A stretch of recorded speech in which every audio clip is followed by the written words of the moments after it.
দেশের পাবলিক বিশ্ববিদ্যালয়গুলোর স্বায়ত্তশাসনের সুযোগ আর বেসরকারি বিশ্ববিদ্যালয়গুলোতে মালিক পক্ষের তদবিরে প্রায়শই শিক্ষক নিয়োগের মতো স্পর্শকাতর ইস্যুতে প্রশ্নের মুখে পড়ে সার্বিক শিক্ষা ব্যবস্থা।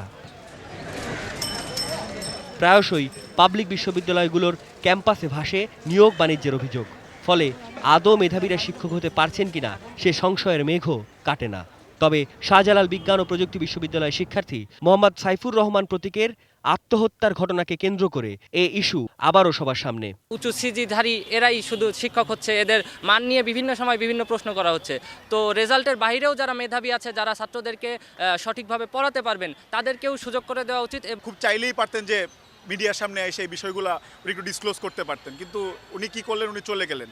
সেটা চলে যাওয়া তো কোনো সলিউশন না। টিচার হওয়াটাই ওনার আত্মহত্যার পেছনের মূল কারণ ছিল কিনা, বা অন্য কোনো ডিপ্রেশন জনিত বা বুলিং কী ধরনের কারণ ছিল, এটা আসলে ভালোভাবে তদন্ত করা উচিত।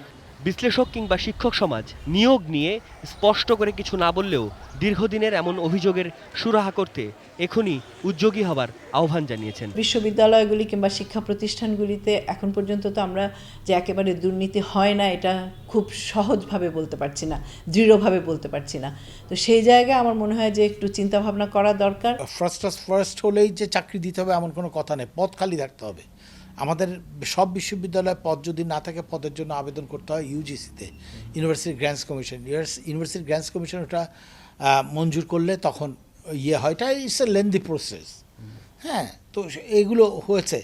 এখন এখানে পুঙ্খানুপুঙ্খরূপে না জানলে এটা কোনো একটা সঠিক সিদ্ধান্ত দেওয়া যাবে। তবে ঘটনাটা খুবই দুঃখজনক, তবে এখানে প্রক্টরের একটা ভূমিকা থাকা উচিত ছিল। আমি যতদূর জানি যে এটা একটা কমিটি থাকে, সেখানে কতগুলো যোগ্যতা থাকে। এখন এই প্রক্রিয়ায় পক্ষপাতিত্ব থাকতে পারে যদি যারা কমিটিতে আছেন তারা পক্ষপাতিত্ব করেন, কিন্তু সেটারও অভিযোগ করার জায়গা আছে। পরে বার হয়ে এসে সেই অভিযোগটা সে করতে পারত।